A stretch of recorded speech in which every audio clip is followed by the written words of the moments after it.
Fala aí, amigo ligado no Toque Passa, chegando nessa sexta-feira para falar de NFL, porque a semana 8 começou em grande estilo. Eu prometi e olha só, hein, foi cumprido. Tivemos um grande jogo para abrir a semana 8, Thursday Night Football, de encher os olhos entre Green Bay Packers e Arizona Cardinals. Vitória dos Packers, acabou a invencibilidade dos Cardinals, último time invicto, perdeu uma partida e um jogo de erros e definido no último instante. Ali, interceptação dentro da endzone, aliás, esse estádio adora uma interceptação na endzone, que selou a vitória do Green Bay Packers, e a gente vai falar desse jogo. Se você ficou acordado, que nem eu briguei lá com os medicamentos para ficar acordado, acordei cedo para revisar, né, ver se não tinha perdido nada, se não tinha dormido em algum lance ali, mas se você dormiu, eu tô aqui para te ajudar a não ficar tão perdido quanto o AJ Green na rota. Essa é a expressão que a gente vai usar a partir de hoje para falar do cara que tá completamente desconectado da realidade, e eu vou te ajudar a entender e ter o que papear com os colegas nesta sexta-feira, tá? E também, como a gente faz toda sexta-feira, vou passar os jogos imperdíveis para você ficar ligado neste domingão. Então eu peço para você já dar aquela curtida no vídeo, deixar o seu comentário aqui embaixo, aquela interação que passa, que ajuda muito a gente, compartilhar o canal. Você que está assistindo a gente não é inscrito no canal ainda, se inscreve aqui, é só clicar, não custa nada, é de graça. Também clica no sininho aqui embaixo para receber notificação sempre que um vídeo novo for publicado. Então vamos nessa, não vou perder tempo não. Roda a vinheta. Vamos começar a falar então dessa vitória, Green Bay Packers 24-21 sobre o Arizona Cardinals. Caiu o último time invicto na NFL, embolou ali a NFC, né? Porque agora nós temos dois times já com 7-1, os Packers estão 7-1, o Arizona Cardinals cai para 7-1 e podemos ter mais dois, porque os Rams vão encarar um jogo tranquilo contra os Texans e podem chegar no 7-1, e também a equipe do Tampa Bay Buccaneers vai encarar o New Orleans Saints. É um duelo de divisão, mas se os Buccaneers vencerem, chegam nos 7-1. E aí, ó, tá tudo mexido ali, porque tem os Cowboys também jogando, pode chegar no 6-1, já tiveram um bye.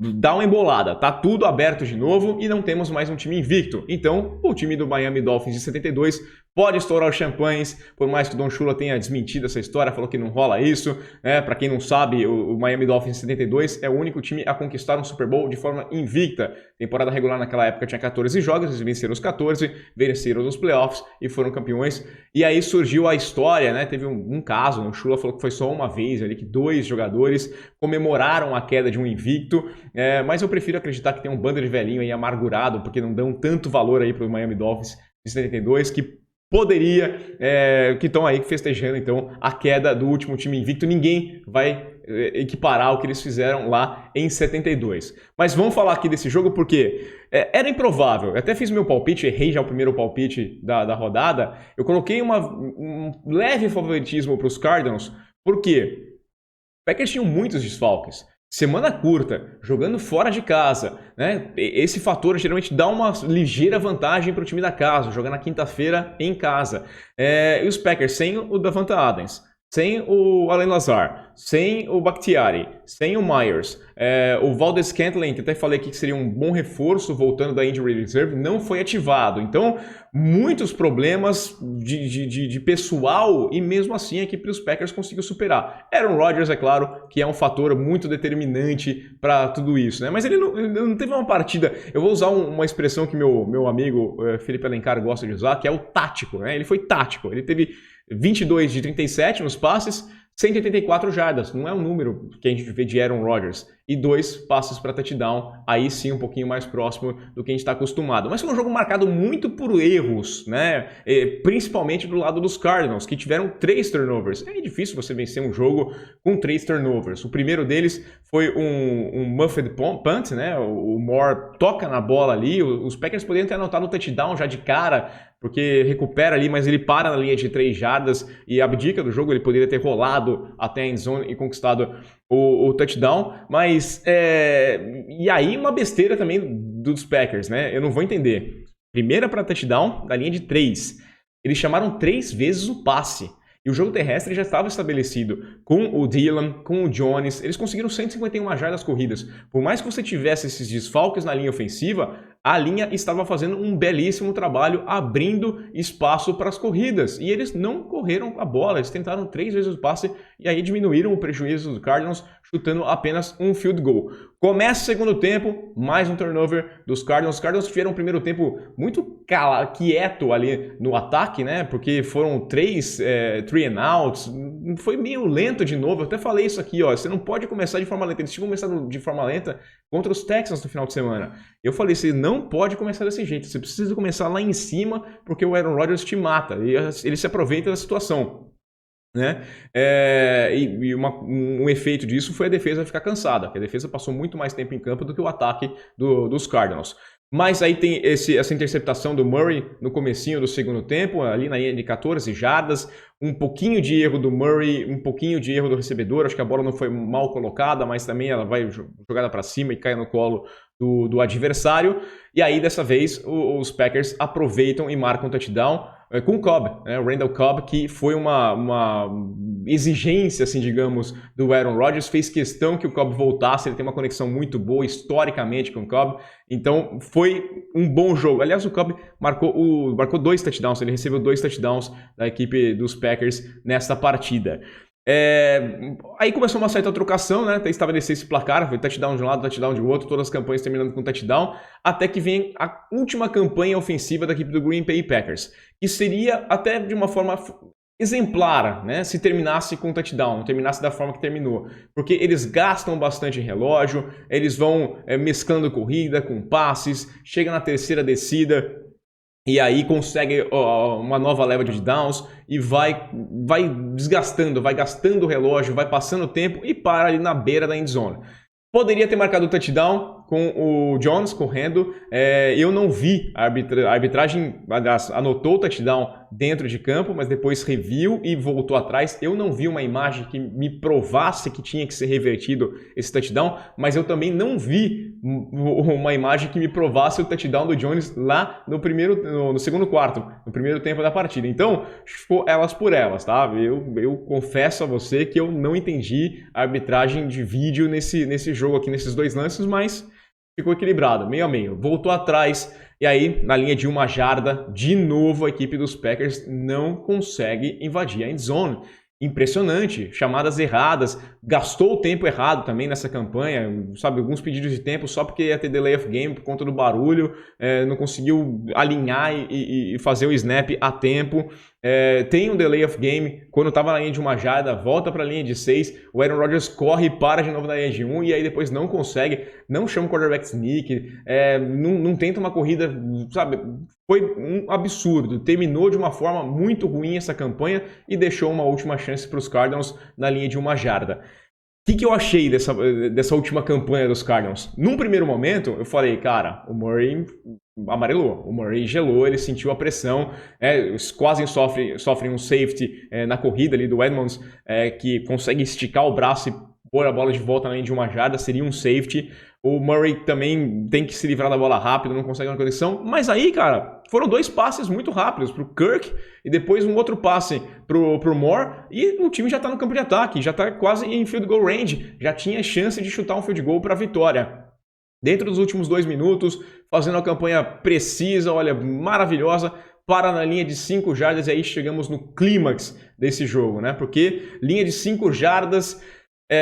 15 segundos no relógio, não tem mais tempo para pedir, o que você tem que fazer? É passe para você ter 2 chances, né? Segunda para touchdown na linha de 5, você tenta um passe, não der, você tenta mais uma vez e aí você chuta, né? Mas, cara, o que aconteceu com o AJ Green? O AJ Green sai apoiando, ele sai empurrando o Rasul Douglas e não olha para a bola em momento algum, e a bola está indo na direção dele. Se ele vira para a bola, ela ia bater no peito dele, seria touchdown e vitória dos Cardinals. Na pior das hipóteses, sei lá, dropasse e não conseguisse a conexão, se ele tá brigando por aquela bola, não ia rolar a interceptação do Douglas de jeito nenhum. Mas, e aí chutava um field goal e ia para prorrogação, teríamos o tempo extra.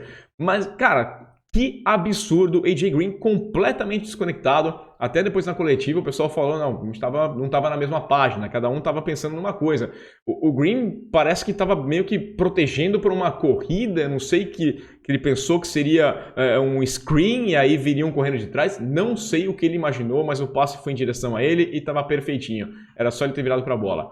Muito bem ligado o Douglas, um cara que nem estava no elenco da equipe dos Packers há 20 dias, 22 dias ele foi acionado para os Packers, o cara que passou pelo practice squad da equipe dos Cardinals e se torna um herói improvável, parecendo o Malcolm Butler, né? Mais uma vez um herói improvável conseguindo uma interceptação na endzone, no estádio lá em Glendale. Então, que jogaço, uma partida muito incrível mesmo, abre completamente, a NFC virou uma terra de ninguém de novo, não tem mais favoritismo, é difícil apostar lá pra frente. Errei meu primeiro palpite, mas pelo menos fui servido com um grande jogo, como geralmente Cardinals contra Packers é um grande jogo e tivemos uma grande partida.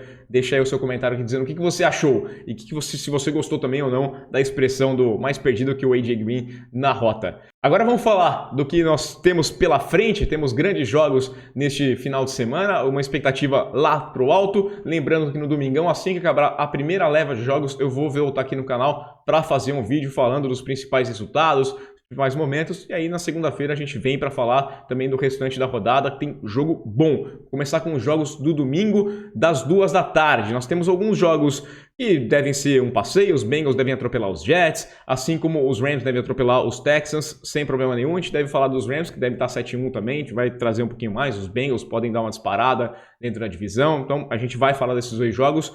Tem alguns jogos interessantes, como os Eagles contra os Lions. Acho que vai sair a primeira vitória dos Lions na temporada. Os Bears contra os 49ers, tá? Acho que vai ser um jogo ok para se ver. Eu quero ver se a defesa dos Bears se vai funcionar ou não contra um ataque tão ineficiente quanto o dos 49ers. Tem Falcons e Panthers, que é um duelo de divisão. Os Panthers caindo tabela abaixo, os Falcons tentando dar uma respirada ali. Pode ser uma partida interessante. Mas os dois jogos mais imperdíveis, aquele que você tem que assistir, são entre Colts e Titans, o jogo acontecendo em Indianápolis. Os Titans estão 5-2, os Colts estão 3-4 e a última chance dos Colts de tacar fogo nessa divisão, de tentar alguma coisa. Vamos pegar uns Titans que estão embaladíssimos pelo que fizeram nas últimas semanas, né? Vencendo Bills, vencendo os Chiefs. Vão correr pra caramba com a bola, é um time que vem muito embalado e eu vejo um grande favoritismo dos Titans, mas os Colts estão jogando a vida.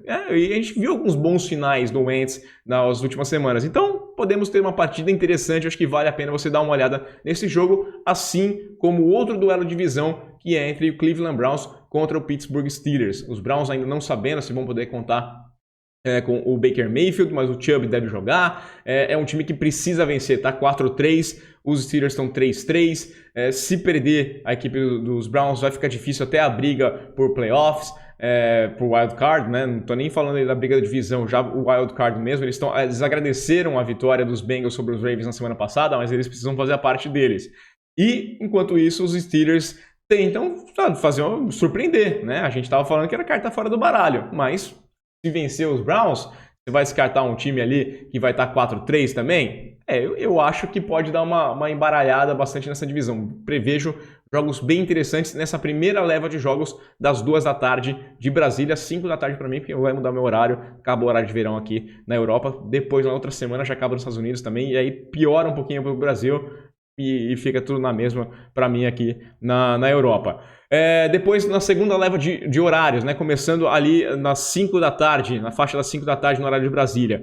Imperdível a partida entre Patriots e Chargers. Patriots 3-4, vem de vitória, atropelamento contra os Jets, não é contra ninguém, mas tem que seguir sonhando em conseguir alguma coisa, precisa vencer para brigar por playoffs. É briga direta, se perder se complica demais. Os Patriots têm feito bons jogos contra equipes grandes, contra times difíceis, como os Cowboys, contra os Buccaneers, fizeram bons jogos, acabaram perdendo, tá na hora de vencer um jogo desse ponto. No ano passado eles deram uma escovada na equipe dos Chargers, mas os Chargers são diferentes neste ano. Chargers com 4-2, precisam também da vitória, porque os Raiders estão lá na liderança com 5-2, vão descansar nessa semana, então é hora dos Chargers falarem, não, tô aqui, tô na briga, tô bem. Justin Herbert pode se aproveitar muito dessa defesa problemática dos Patriots, principalmente em relação à secundária, com muitos desfalques, já era uma defesa ruim, tem desfalques ainda, então vêm atropelados pelos Ravens, precisam dar resposta agora, né? Eu acho que vai ser um jogo muito bom, tiveram uma semana de bye para descansar, botar a cabeça no lugar, rever o que deu errado contra os Ravens, e agora disparar, né? É um time que a gente apostou muito no começo da temporada, mas que acabou deixando uma má impressão antes desse descanso contra os Ravens. E também tem a partida entre Buccaneers e New Orleans Saints, o jogo lá em Nova Orleans. Nova Orleans com 4-2, Buccaneers com 6-1. Jogo importante porque os Buccaneers podem chegar no 7-1 e aí se manter na briga. Uma derrota já volta a estaca zero com relação à briga pela primeira posição da NFC. Os Saints, 4-2, venceram a equipe dos Seahawks num jogo feio na segunda-feira, mas tem vencer, né? Tem que brigar pela divisão, tem que sonhar até o final, e aí pode chegar num 5-2, deixando o rival com 6-2, quando eles forem pro bye, as coisas podem se igualar. Quem sabe a equipe dos Saints não vão, sem Drew Brees, conseguir fazer uma campanha digna de até de vencer a divisão. A esperança é a última que morre. Vejo um claro favoritismo da equipe dos Buccaneers, que tem jogado o que é necessário para vencer. Não, sabe, no jogo contra os Bears na semana passada, é aquele começo arrasador e aí depois eu dou uma descansada porque é o que eu preciso. Não tá enchendo os olhos defensivamente, tem problemas na secundária, mas o ataque é poderosíssimo, poderosíssimo mesmo. O Brady com uma campanha sensacional, fazendo uma das melhores temporadas da carreira dele, para um cara de 44 anos aí. Tom Brady tá incrível, eu acho que vai ser a vitória dos Buccaneers, mas vale a pena porque rivalidade sempre equilibra um confronto. E também tem o Sunday Night Football, que é imperdível, tá? Nós temos a partida entre Dallas Cowboys, que estão 5-1, querendo entrar nessa briga também pela primeira posição da NFC, contra o Minnesota Vikings, um jogo lá em Minneapolis, os Vikings com 3-3. Os Cowboys têm um problema com o Dak Prescott, não sabemos ainda, quando eu estou gravando esse vídeo, não sei ainda se ele vai para o jogo. Ele treinou de forma limitada nos últimos dias por conta de uma lesão na panturrilha, então ele é dúvida para o jogo, ele quer ir para o jogo, falou que ele quer ir para o jogo, mas não depende de mim, né? Eu quero jogar, mas tem que ser liberado, porque também não adianta jogar meia bomba, agravar uma situação e colocar a temporada em risco.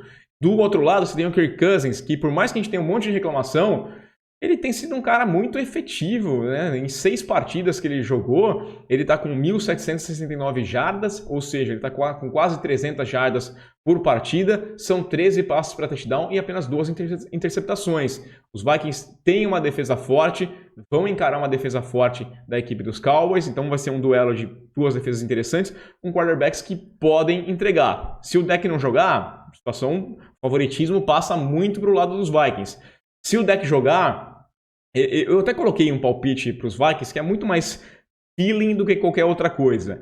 Eu sei que os Cowboys hoje são o melhor time do que a equipe dos Vikings, mas esse time dos Vikings é encardido, ele é um time chato, ele é um time que não perde partida de goleada, ele fica lutando até o finalzinho e eu acho que é uma equipe que vai complicar. Esses são os meus palpites, esses são os jogos que eu não quero perder, quero saber a sua opinião, deixa aí o seu comentário, curte o vídeo, assina o canal e a gente volta então no domingão, hein? Fica ligado, aquele abraço!